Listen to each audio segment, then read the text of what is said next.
Hocht. Hocht? Oh. Rock? Rock and roll. Oh, Vince Rock. Oh, Vince I thought it was Rocks? his last name. Yeah, I thought you were saying like H-O-C-H-T or something.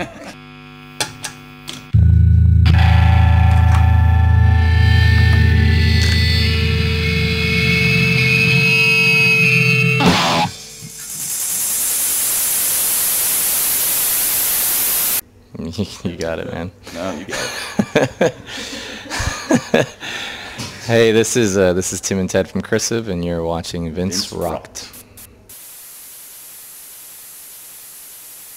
I would put their hand on the kick drum, you know, and the other hand on the bass, and like, oh, this is the foundation, you know, and it's physical. You can feel it. It's loud on stage, and I don't know. Everything else would be maybe, it'd be hard to explain.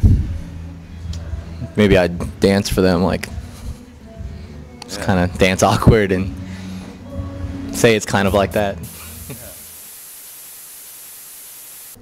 Before we, got passionate about what we wanted to sing about for the album, we started the album with the idea that we definitely wanted to tell stories. And so then we kind of started this dialogue up of what, things like the Kansas issue about creationism and stuff like that. But then we wanted to apply it to storytelling. And I think that the way the stories are told kind of shapes the town. So yeah, there's a university. It's a small university.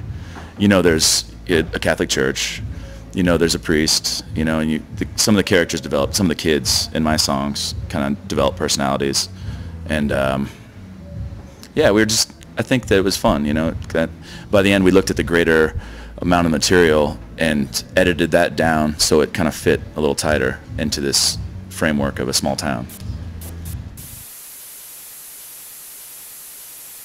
Yeah, I think Tim was really maybe outraged by political things happening in Colorado, and myself maybe Kansas. So it's somewhere around Nebraska, very close. Specifically, there's a church called the New Life Church that's based out of Colorado Springs, and that's kind of the root of the huge like underbelly of the Christian right, like fundamentalist right movement that's gotten its claws deep into Hollywood over the last 5 years, and got its claws deep into the last presidential elections. My outrage was we kept adding these stamps to all the kids' textbooks in the public schools trying to refute Darwinism, and it was I thought just a really sad ploy by the church, and Kansas adopted one of those policies, and I thought it was a little bit close to home, and I'd say that part of my goal was to go after that idea. No, I haven't seen any of that. I mean, it's maybe a problem for Connor or something, but Yeah, it is. Sometimes I feel like I'm never going to have a problem with that, because if the point at which anybody ever acts goofy or something like that, I just kind of like sit them down. I'm just kind of like, what is it? What is it? Like, what did you build up in your head of that I was going to be, or that I would say? It's like, why would, if someone were ever to be sitting outside my house, just be like, it's like, sober up.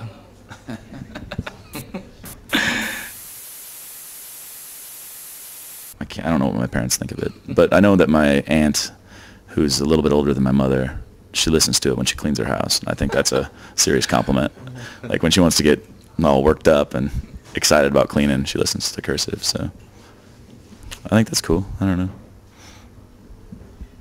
My mom scours the album back to front. Yeah, she does. Front to back. And then she got together with my mom at a luncheon after a wake, and told her that it was an attack on religion, and then I had to go home, and my mom was like, Linda Kasher said the record's attacking religion. And I had to sit down. Oh, Mom, okay, here it is. Here's what we're getting at.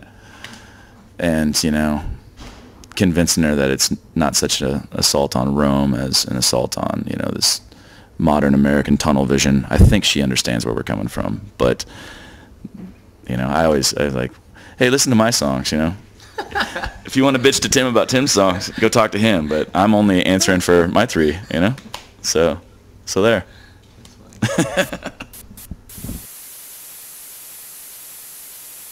hopefully people are still using tape, you know, and acoustic instruments, and in conjunction with whatever else they can invent. The chaos chair that you sit in, and it's a whole orchestra. I don't know.